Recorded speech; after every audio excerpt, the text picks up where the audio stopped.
అందరికీ నమస్తే అండి. ఈరోజు నేను వండబోయే రెసిపీ ఎండ్రాయిలు కోడిగుడ్లు అండి.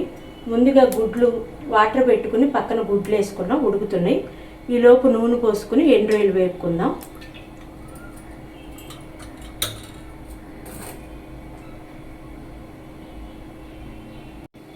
నూనె వేడెక్కిందండి. కడిగి శుభ్రంగా పెట్టుకున్న ఎండ్రాయిలు వేయించుకుందాం. నూనెలో వేసుకుని లైట్గా ఎర్ర రంగు వచ్చే వరకు వేసుకుందాం.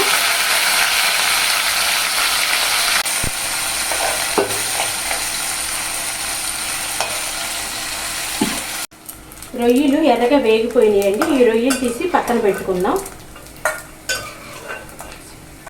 రొయ్యలు తీసి పక్కన పెట్టుకున్నాం కదండి. రొయ్యలు తీసి పక్కన పెట్టుకున్న తర్వాత ఉల్లిపాయ ముక్కలు, పచ్చిమిరపకాయ ముక్కలు ఇట్లా బారుగా కోసుకోవాలండి. ఇలా బారుగా కోసుకుంటే మనకు అన్నంతో పాటు ముద్దలోకి వచ్చి చాలా రుచిగా ఉంటుంది. ఇదిగోండి పచ్చిమిరపకాయలు కూడా ఇలా బారుగా కోసుకున్నా.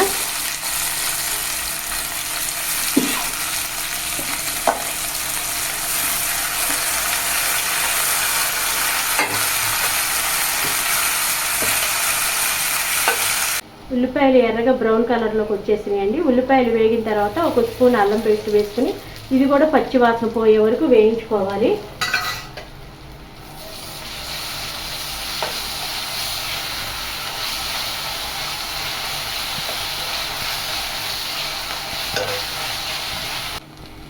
అల్లం పేస్ట్ కూడా చక్కగా వేగిపోయిందండి. పచ్చివాసన కూడా పోయింది. ఇప్పుడు మనం పక్కన పెట్టుకున్న టమాటాలు కూడా వేసేసుకుందాం. ఇవి మగ్గిపోవాలండి, బాగా మెత్తగా అయిపోవాలి, ముక్క కనపడకుండా చక్కగా. ఒక స్పూన్ ఉప్పు వేసుకున్నానండి, ఒక అర స్పూన్ పసుపు వేసుకున్నాను. ఇవి బాగా మగ్గిపోవాలి. మగ్గిపోయేంత వరకు మూత పెట్టుకుని మగ్గించుకోవాలండి, మెత్తగా అయ్యే వరకు.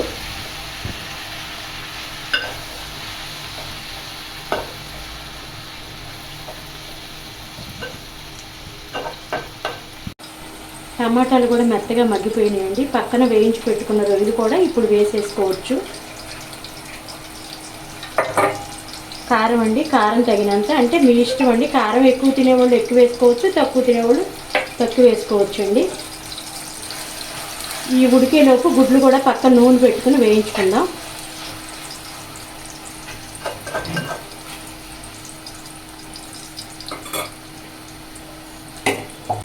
కారం వేసాం కదండి. కారం వేసిన తర్వాత కాసేపటికి ఒక గ్లాస్ వాటర్ పోసుకుంటే ఇవి కూడా మగ్గిపోతాయి. మనకి తినడానికి కూడా కావాల్సిన గ్రేవీ వచ్చింది వాటర్ పోసుకుంటే.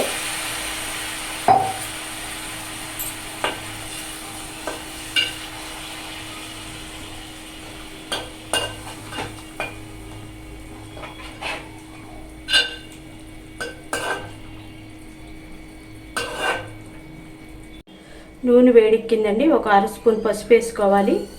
గుడ్లకు కూడానండి ఘాట్లు పెట్టుకోవాలి, ఒక స్పూన్తో కానీ చాకుతో కానీ. నేనైతే ఘాట్లు పెట్టుకున్నానండి, ఎందుకంటే ఇలా ఘాట్లు పెట్టుకుంటే గుడ్లు పేలకుండా ఉంటాయండి.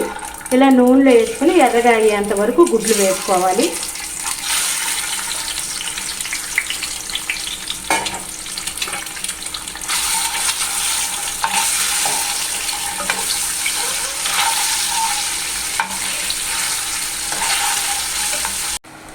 ఇదిగోండి గుడ్లు కూడా వేగిపోయినాయండి. ఇప్పుడు ఈ రొయ్యలు టమాటాలు ఉడికిపోయినాయి కాబట్టి ఇందులో వేసుకుని ఓ 10 నిమిషాలు ఉంచుకుని ఆఫ్ చేసుకుని కొత్తిమీర జల్లి ఆఫ్ చేసుకోవడమేనండి. ఇక రొయ్యలు కోడిగుడ్లు కూర అయిపోయినట్టే. వేసాక ఒక 2 నిమిషాలు ఉంచుకుంటే చాలండి. కూర అంతా రెడీ అయిపోయిందండి. చివరిగా ధనియాల పొడి వేసుకుందామండి. కొద్దిగా ఒక అర స్పూన్ ధనియాల పొడి, కొద్దిగా కొత్తిమీర వేసుకుంటే ఈ కూర ఎంతో రుచిగా ఉంటుందండి. ఇదంతా ఒక బౌల్లో తీసుకుందాం.